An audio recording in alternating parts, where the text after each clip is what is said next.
When the sensor cable is not connected, the display screen does not show temperature and humidity. Connect the USB port of the power adapter.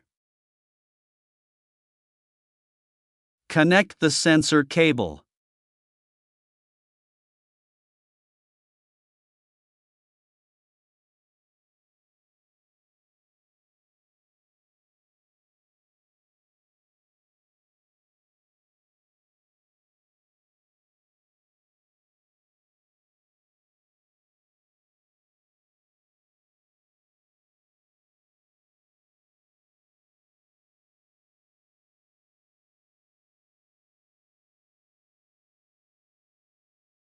The yellow protective film needs to be torn off.